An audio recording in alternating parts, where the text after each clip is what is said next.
Olá, meus irmãos e irmãs de Ideal Espírita, vocês amigos e amigas que nos acompanham aqui na página Estação da Luz Espírita, muitíssimo obrigado mesmo pela sua companhia. A nossa página Estação da Luz Espírita não tem fins lucrativos, o objetivo é a divulgação da doutrina espírita. E é por isso que nós reunimos aqui esta sede de matérias espíritas para que possa atender às suas necessidades, estudo, lazer, pesquisa. Você encontra aqui na nossa página Estação da Luz Espírita os livros da codificação, obras suplementares, entrevistas, palestras e os programas da Web Rádio Estação da Luz de Natal e Web Rádio Cristo Consolador de São Paulo. Ou seja, um acervo que atenda às suas necessidades, sem fins lucrativos. O objetivo é a divulgação da doutrina espírita. E agora eu convido você para nos acompanhar na reprodução de mais esse trabalho imperdível. Muito obrigado mesmo pela sua companhia e vamos juntos!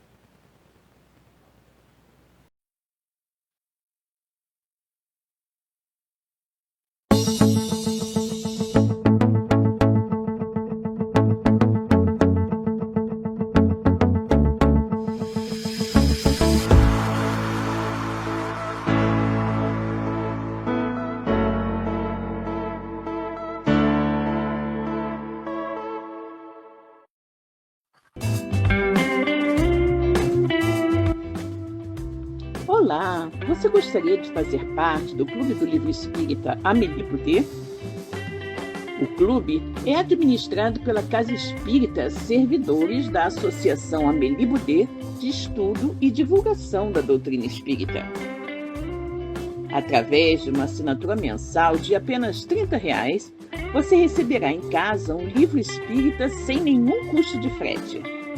Como sócio do clube, você também estará ajudando na manutenção de nossa casa e também na divulgação da doutrina espírita. Para mais informações, mande mensagem para o WhatsApp 21 99447 9666, Rio de Janeiro, e nós responderemos de imediato. O valor pago por livro é sempre bem menor que o encontrado nas livrarias. Você vai adorar fazer parte do Clube do Livro Espírita Amélie Boudet. Olá, pessoal. Boa tarde. Vamos começar mais um programa estudando a codificação espírita, o livro dos Espíritos, né? Aqui pela nossa web rádio Cristo Consolador. Bom, vamos ver.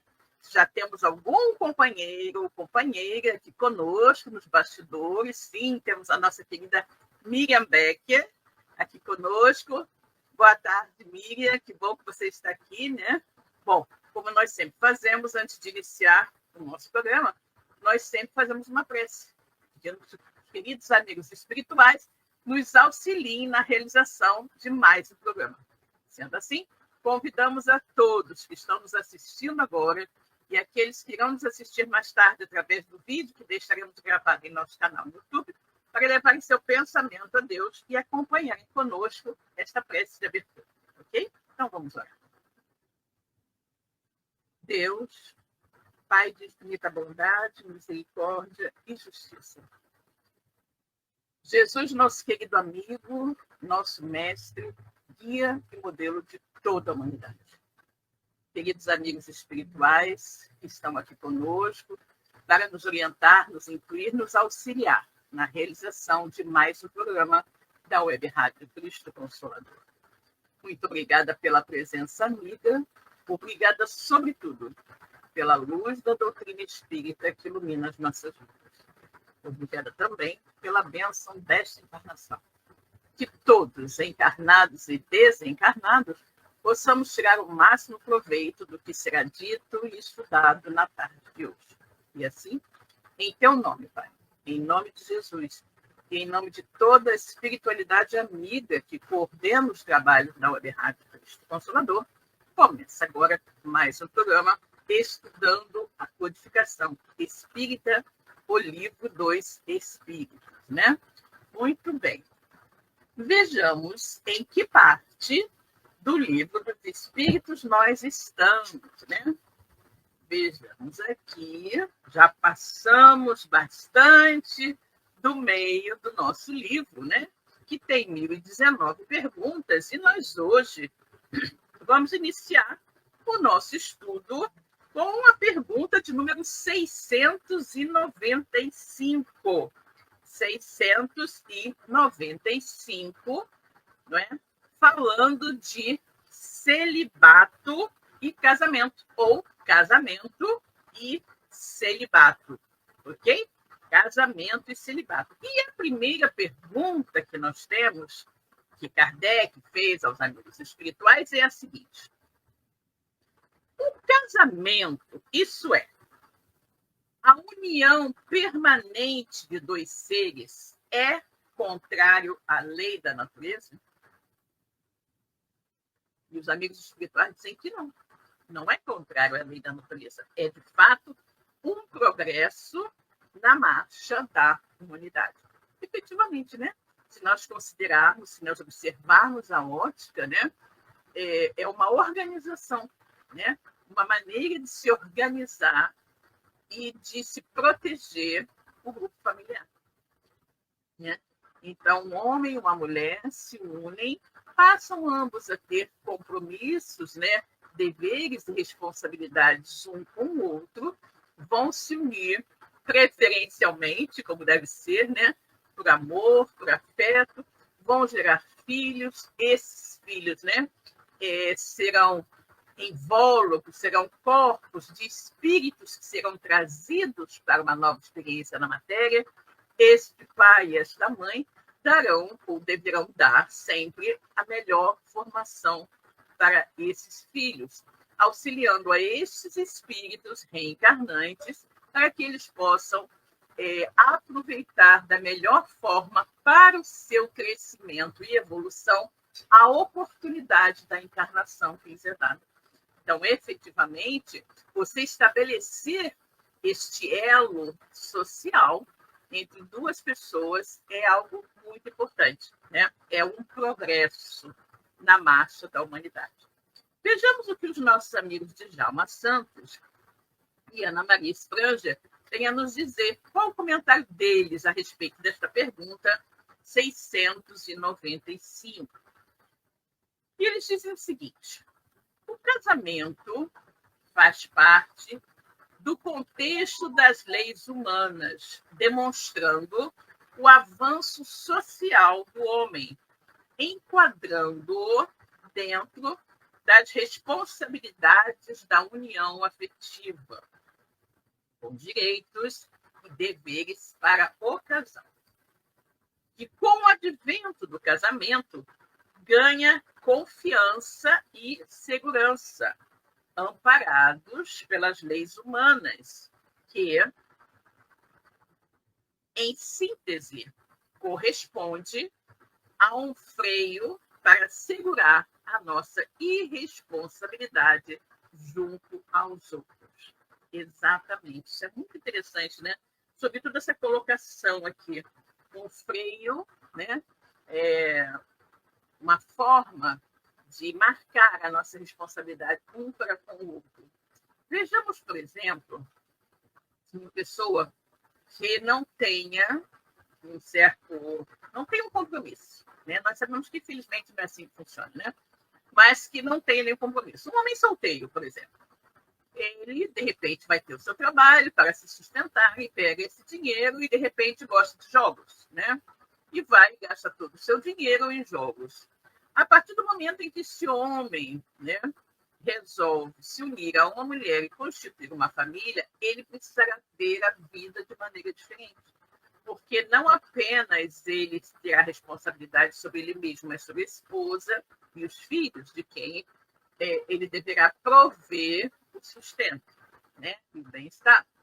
Então, esta responsabilidade advinda do casamento, muitas vezes vai servir para fazer com que determinado espírito, não muito afeito a responsabilidades, ganhe responsabilidade.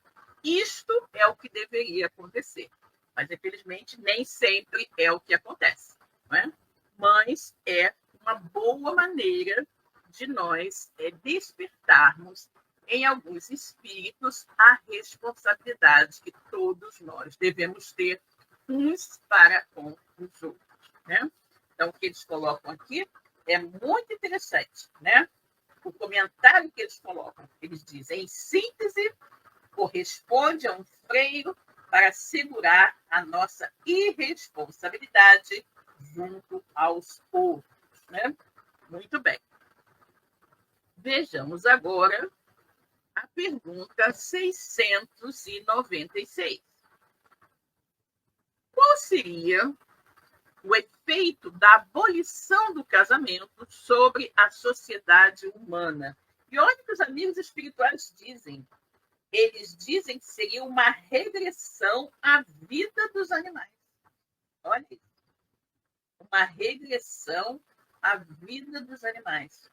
Porque os animais, salvo algumas espécies, eles se relacionam única e exclusivamente para procriar. Não existe um vínculo. Eu sei que existe isso entre os pinguins, uma espécie de pinguim, e não sei se existe entre outros animais, em que o casal formado fica junto até o final da vida. Isso ocorre com o pinguim, acho que pinguim imperial o nome. Mas, de uma forma geral, os animais eles se relacionam indistintamente uns com os outros apenas para a procriação, né? E se nós abolíssemos o casamento e as responsabilidades que vêm junto com ele, nós, obviamente, estaremos voltando, regredindo à condição de vida de animais, né? Uma condição mais aselvajada. E os amigos espirituais dão essa resposta, muito sucinta, seria uma regressão, abolição do casamento na sociedade, seria uma regressão à vida dos animais, né? E Kardec faz um comentário, ele diz o seguinte: a união livre e casual dos sexos pertence ao estado de natureza. O casamento constitui um dos primeiros atos de progresso nas sociedades humanas, porque estabelece a solidariedade fraterna que se encontra entre todos os povos, embora em condições diversas. A abolição do casamento seria, pois, regredir à infância da humanidade e colocaria o homem abaixo mesmo de certos animais, que lhe dão um exemplo de uniões constantes, como eu falei do pinguim, né? Então, observa que a colocação de Kardec, que uma união livre e casual, né, é uma coisa simplesmente natural, né? Ou seja, uma condição meio que instintiva, que não regula, não tem nenhum tipo de controle, nem de regulamentação. Agora, o casamento, ele é um dos primeiros atos do progresso da sociedade, ou seja, estabelecer um par, né, um companheiro que deverá permanecer com aquela companheira para o resto da vida, ou vice-versa, obviamente, que salva as exceções em que as relações não são amistosas, né? E nem foram iniciadas com base na escolha mútua, nem no amor entre os cônjuges, né? Mas entendendo-se a base da união é para estabelecer uma solidariedade fraterna entre as pessoas, né? E terminar com o casamento seria regredir, né? Seria regredir a infância, colocando o homem numa situação, às vezes, até abaixo de alguns animais, como no caso dos pinguins, que têm as suas uniões estáveis, né? E aí vamos ver os comentários dos nossos amigos aqui a respeito desta pergunta. E eles nos dizem o seguinte: seria, né, a abolição do casamento seria um desastre para a humanidade terrestre, uma regressão ao primitivismo dos homens da caverna, destruindo um patrimônio de milênios, reativando o apelo à sensualidade e à lascívia entre homens e mulheres, sem o compromisso que rege a sociedade em que vivemos. Exatamente. As pessoas iriam se relacionar intimamente sem nenhum compromisso, apenas para a satisfação de seus instintos, né? Não podemos negar que nos dias atuais isto também existe, né? As pessoas se relacionam intimamente, sem muitas vezes um compromisso futuro, mas muitas vezes essas relações que se iniciam de maneira informal acabam por se solidificar numa união estável e duradoura, né?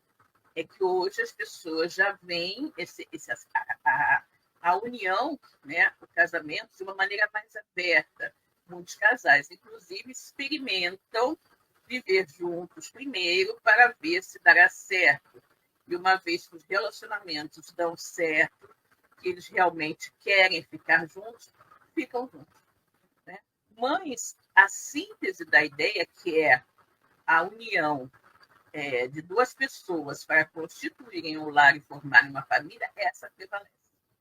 Mesmo que as pessoas, antes de realizarem essa escolha, experimentem diversos parceiros até decidirem com qual irão ficar, né? Mas o cerne da ideia da formação de um núcleo unido, coeso, familiar, para gerar, né, e trazer novos elementos à sociedade e orientar esses novos elementos, isso existe, né? Isso não deixou de existir. A forma, digamos assim, como as escolhas são realizadas é que mudou. Ok? Bom, vejamos agora a questão de número 697. A indissolubilidade absoluta do casamento está na lei da natureza ou somente na lei humana? Indissolubilidade do casamento está na lei da natureza, é uma lei natural ou uma lei humana? Os amigos responderam: é uma lei humana. Olha que importante, gente. Olha que importante essa resposta aqui. A indissolubilidade do casamento está na lei da natureza, é uma lei natural, é uma lei de Deus, ou somente uma lei humana? E os amigos espirituais dizem que é uma lei humana muito contrária à lei natural. Mas os homens podem modificar suas leis. Só as leis da natureza são imutáveis. Gente, isso aqui é muito interessante, né? O que prova que não existe nenhuma proibição, né? Nenhum erro quando um casal se separa, né? Você tentou um relacionamento, tentou um casamento e não deu certo, não existe nada, né? Não existe nada que seja condenável aos olhos de Deus, né? A indissolubilidade absoluta do casamento não é uma lei da natureza, sim uma lei humana, por sinal, muito contrária à lei da natureza, né? Mas os homens que fizeram essa lei podem modificá-la, né? Somente as leis naturais, as leis da natureza, é que são imutáveis. Exatamente. Nós não podemos, né? E aí vamos àquela história, né? O que Deus juntou, o homem não separa, né? Aquela interpretação errônea, né? Das palavras da Bíblia, quando as pessoas acham que não podem se separar, uma vez que tenham casado. É óbvio que isso não é uma realidade. Deus não permitiria uma coisa assim. Deus não condenaria seus filhos a viverem uma situação, uma união infeliz, inclusive onde houvesse risco de vida, risco para a integridade física e psicológica de um dos parceiros, né? É fato que, nos dias de hoje, quando um casal resolve viver juntos, né, se casar, constituir uma família, eles o fazem por livre, espontânea vontade. Dificilmente, nos dias de hoje, encontramos casamentos em que os cônjuges tenham sido forçados a realizá-lo. Pode ser, acredito que ainda até existe em algum local, mas isso não é uma prática comum, certo? Porém, você, quando casa, sempre acredita que você vai se casar para ficar com aquela pessoa que você acredita ser a pessoa da sua vida, né? Para o resto da sua existência. Só que, muitas vezes, aquela pessoa com quem você se casa, nos primeiros momentos, né? Ou no convívio, talvez, que não tenha sido aquele convívio de viver juntos antes de assinarem, digamos assim, os papéis, pode não revelar a real personalidade daquela pessoa com quem você está se relacionando, né? E esta personalidade só vir a ser desnuda quando as pessoas realmente passam a conviver sobre o mesmo tempo, né? Ou, o que pode acontecer também, é que uma das pessoas, ao longo do período, venha a se desinteressar do outro e, por isso, encontre parceiros fora do casamento e passe até a maltratar o outro parceiro, a não lhe dar atenção. Então, é óbvio que isso, sobretudo quando existe problemas de violência doméstica, a união tem que ser desfeita, sim, para o bem-estar de quem está sofrendo a violência e, no caso dos filhos, para manter a saúde mental, emocional, psicológica dos filhos que irão vivenciar, de repente, atos de violência extrema entre os pais, né? Então, obviamente, que só devem permanecer juntos aqueles que desejarem efetivamente permanecerem juntos, né? Quando existir amor e afeição entre o casal, sim, a união permanece. Mas quando deixar de existir amor, afeição e respeito, com certeza esta união deve ser desfeita, né? Deve ser desfeita em benefício de todos os que estão envolvidos nela, né? Vejamos aqui o comentário dos nossos amigos Djalma e Ana Maria sobre essa pergunta de número 697.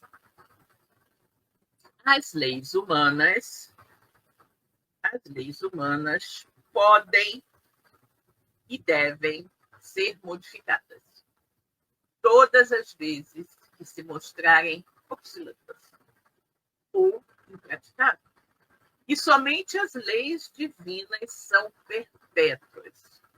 E na fase atual, o casamento já pode ser dissolvido através do divórcio, que é outra lei humana complementar à lei do casamento, né? Exatamente. Hoje, no nosso país e em muitos outros, existe o divórcio, que é a dissolução dos laços civis do casamento, possibilitando aquele casal que se separa contrair novas núpcias com quem desejar, né? Exatamente. Bom, vamos agora à pergunta 698. O celibato voluntário é um estado de perfeição meritório aos olhos de Deus? Ou seja, será que você ser celibatário é algo assim muito maravilhoso, né? É algo que te eleva aos olhos de Deus. Celibato voluntário é um estado de perfeição meritório aos olhos de Deus. Você ser celibatário, nunca se relacionar intimamente com ninguém, não se casar, não ter uma esposa, não ter um esposo, isso será que Deus se interessa por isso? Eu acho um pouco estranho, né? Vamos nos lembrar do crescer e multiplicar-vos, né? E os amigos espirituais dizem que não. Não. O celibato voluntário não é um estado de perfeição meritório aos olhos de Deus. Não é. E os que assim vivem por egoísmo desagradam a Deus e enganam a todos. Ou seja, vamos imaginar então, né, alguns segmentos religiosos que exigem de seus, vamos dizer assim, de seus representantes, né, um celibato. É um celibato forçado. É um celibato forçado. O que eu acho uma tolice. Não vejo nenhum mérito, como os espíritos dizem aqui, para isso. Por que um padre não poderia se casar? Por que uma mulher que resolvesse ser freira também não poderia se casar e ajudar as pessoas? Eu acho tudo aquilo que nos coloca em posição de ócio e de inutilidade é totalmente contrária às leis de Deus, contrária à lei do trabalho, contrária à lei da criação e tudo mais. Por que um padre não pode se casar, ter família, ter filhos e continuar trabalhando, né? Trabalhando na sua igreja, ministrando orientações espirituais aos seus paroquianos? Assim como uma mulher que deseja ser freira, por que ela precisa ficar enclausurada em um convento sem fazer nada de útil? O dia inteiro trancada lá dentro sem fazer nada, sem se relacionar com ninguém? Quando essas mulheres poderiam ser excelentes trabalhadoras, poderiam ter as suas famílias e trabalhar, de repente, como enfermeiras ligadas a uma ordem religiosa qualquer, dedicada, de repente, a fazer esse trabalho, ou poderiam ser professoras. Por que não? Não é? Não existe mérito algum no celibato. Mérito algum não vai tornar ninguém melhor do que o outro por causa disso. Então, os amigos espirituais dizem isso com muita propriedade. Quando Kardec pergunta se o celibato voluntário é um estado de perfeição, né, meritório aos olhos de Deus, ele diz que não, de forma alguma. E aqueles que vivem assim por egoísmo desagradam a Deus e enganam a todos. Por egoísmo como? Porque as pessoas, de repente, não, eu quero ficar aqui, isolada do mundo, sem me misturar com ninguém, vivendo aqui egoisticamente, só para mim. Isso, obviamente, não pode agradar a Deus. Né? Não pode agradar a Deus. Assim como existem aqueles segmentos religiosos em que algumas mulheres ficam, né, dentro do claustro, sem usar sapatos, descalças e com votos de silêncio. Por quê? O que existe de meritório nisso? O que isso pode levar para que alguém se torne uma pessoa melhor? Se nós efetivamente só conseguimos nos tornar pessoas melhores quando nós interagimos um com o outro. Como é que eu seria uma pessoa mais fraterna, mais caridosa, mais compreensiva, mais indulgente, menos fofoqueira, digamos assim, se eu não interajo com ninguém? Se eu não interajo com as pessoas, como é que eu vou saber se eu teria uma reação de compaixão se alguém estiver passando por um momento difícil? Como é que eu saberei se eu tenho condições, se eu consigo perdoar, se eu não interajo com ninguém a ponto de qualquer pessoa me fazer alguma coisa que eu não goste, e que eu preciso desculpar? Não é? Então, eu considero particularmente, acredito que os espíritos também, que esse tipo de relacionamento é absolutamente inútil. Não tem mérito algum. Não tem mérito algum.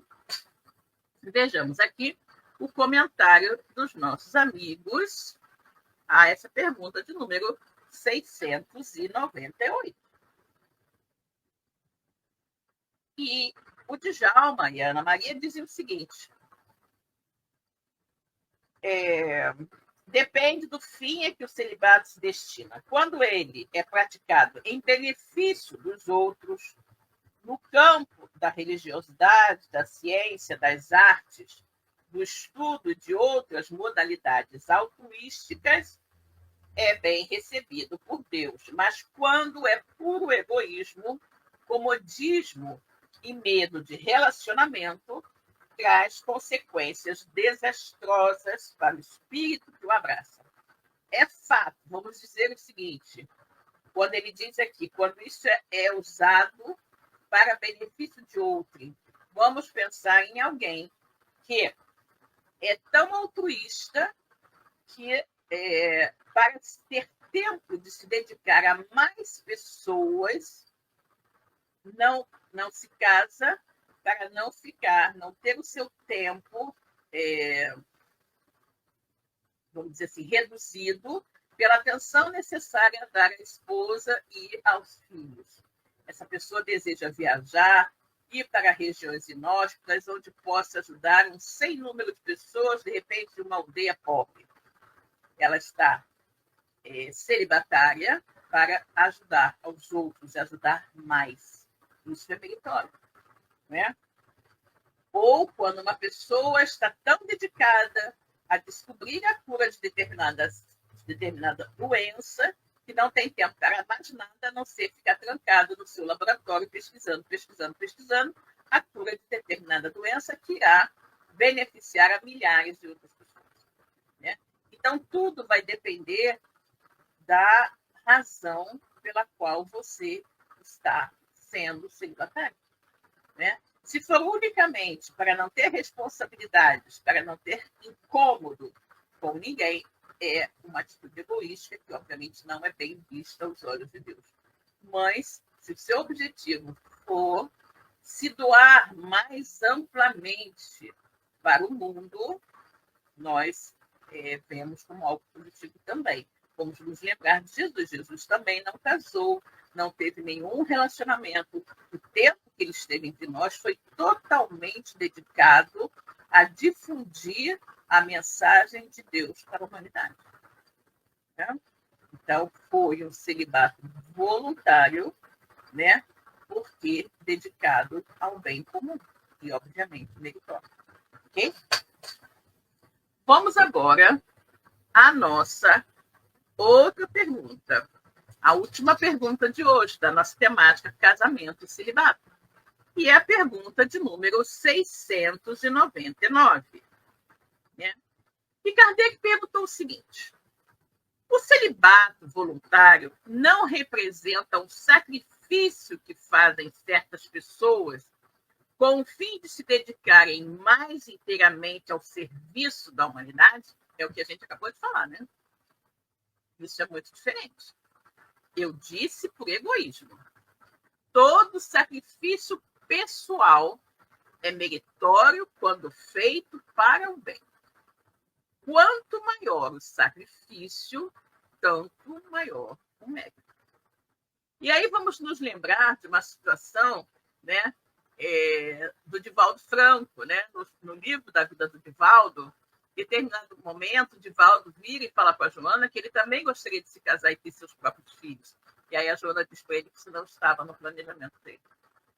Ou seja, pelo planejamento reencarnatório do Divaldo, ele deveria dedicar a sua vida integralmente à divulgação da doutrina espírita e à mansão do caminho, onde ele iria auxiliar um sem número de pessoas. Né? Ele não teria um núcleo familiar exclusivo, mas ele seria, né, digamos assim, o pai, o tio Divaldo de centenas de crianças. Exatamente. A mesma coisa nós podemos dizer do Chico também, não é? Que o Chico, ele não se casou, mas quantas pessoas ele ajudou, né? O tempo todo do Chico foi para psicografar livros de luz que nos iluminam, né? Até hoje continuará nos iluminando por muito tempo, mas ele tinha uma outra missão. Não era a missão de ser um pai de família, mas a missão de ser um divulgador da doutrina espírita e alguém que iria levar conforto, né, e consolo para um sem número de pessoas, sobretudo Chico, né, com as suas cartas, as cartas das mães de Chico Xavier. A nossa querida amiga está fazendo aqui, colocando, temos como exemplo de pessoas que utilizaram a sua energia sexual para outros fins, altruisticamente, Chico, Divaldo e tantos outros. Exatamente, amiga, exatamente o que nós acabamos de comentar, né? Exatamente isso. E aí, o que diz aqui, né? A pergunta de Kardec, os amigos espirituais dizem, bem, isso é diferente, não é egoísmo, né? É um sacrifício em benefício de outrem, e quanto maior o sacrifício, maior o mérito. E Kardec faz uma observação. Kardec diz, Deus não pode contradizer-se nem achar ruim o que ele próprio fez. Não pode, pois, ver mérito algum na violação de sua lei.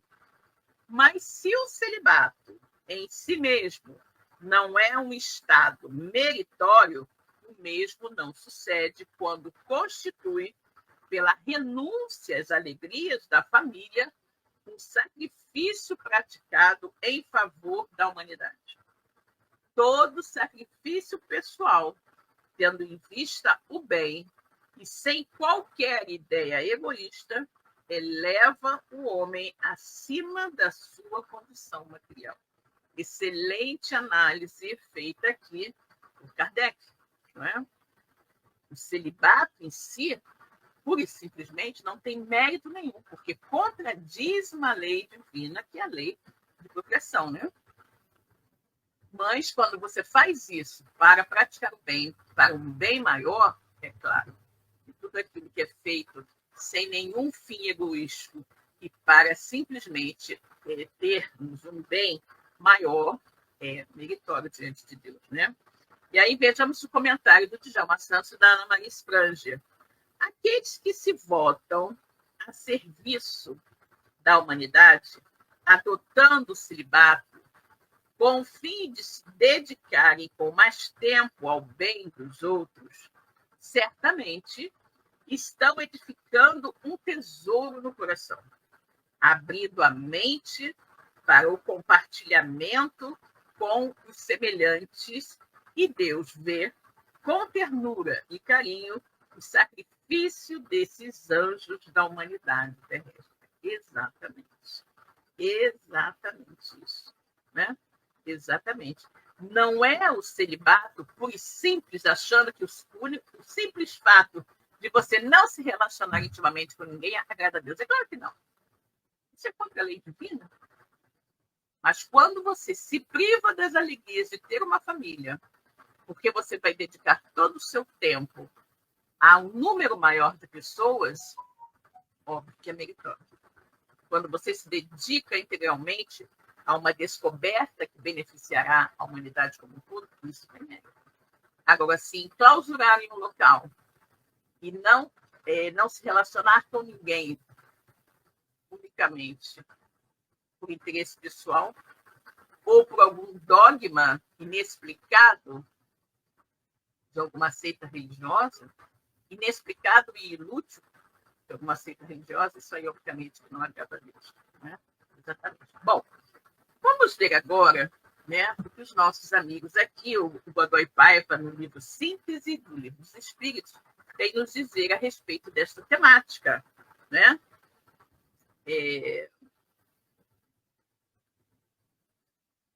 Casamento e celibato. Né? Casamento e celibato. Ele nos diz o seguinte: casamento e celibato. O casamento representa uma medida de progresso para a marcha da humanidade. A abolição dessa prática seria a regressão à vida dos animais. A indissolubilidade absoluta do casamento é uma lei humana. Como só as da natureza são imutáveis, os homens podem modificar essa lei. O celibato voluntário, entretanto, representa egoísmo, desagrada a Deus e engana o mundo. Não se confunda esse celibato voluntário com aquele que é feito como sacrifício a serviço da humanidade, porque todo sacrifício pessoal é meritório quando feito para o bem. Exatamente. Brilhantemente sintetizado esse tema aqui pelo nosso Godoy Paiva, né? Na verdade, esse livrinho, a leitura constante desse livrinho, nos dará sempre uma boa ideia do conteúdo do Livro dos Espíritos, né? Muito bem. Bom, vejamos agora o que nos diz Eurípides Kuhn, né? Eurípides Kuhn, nesse livro, 150 anos de Allan Kardec, que é um livro que vocês sabem, já falei inúmeras vezes, que foi publicado em comemoração aos 150 anos de publicação do Livro dos Espíritos, né? E o nosso Eurípides Kuhn nos diz o seguinte, sobre casamento e celibato. Trilhar voluntariamente pela via do celibato é trilhar em rota de colisão com a natureza, ou seja, agir contra a lei da natureza. Isso é um princípio. Como sempre, nem nessa, como em nenhuma outra questão, se pode ou se deve radicalizar. Assim é que casos há em que o celibatarismo é profundamente abençoado, como, por exemplo, para não ir longe, o caso dos médiuns Francisco Cândido Xavier, Ivone do Amaral Pereira e Edivaldo Pereira Franco, missionários da divulgação do Espiritismo. Exatamente. Né? Eurípides Kuhn colocou aqui, né, como nós estudamos, que o celibato, pura e simplesmente, não é meritório, não faz bem a ninguém, e é contra a lei da natureza. Mas existem casos em que as pessoas se dedicam ao celibato para poderem fazer o maior bem à humanidade, né? E aí é bastante meritório. Ok? Bom, meus queridos, vamos ficando por aqui. Terminamos a nossa temática de hoje. Eu achei bastante interessante. Espero que vocês também tenham achado, né? Então, um grande beijo para todos. Fiquem com Deus. Hoje é sexta-feira. Bom final de semana e até a próxima. Tchau, tchau.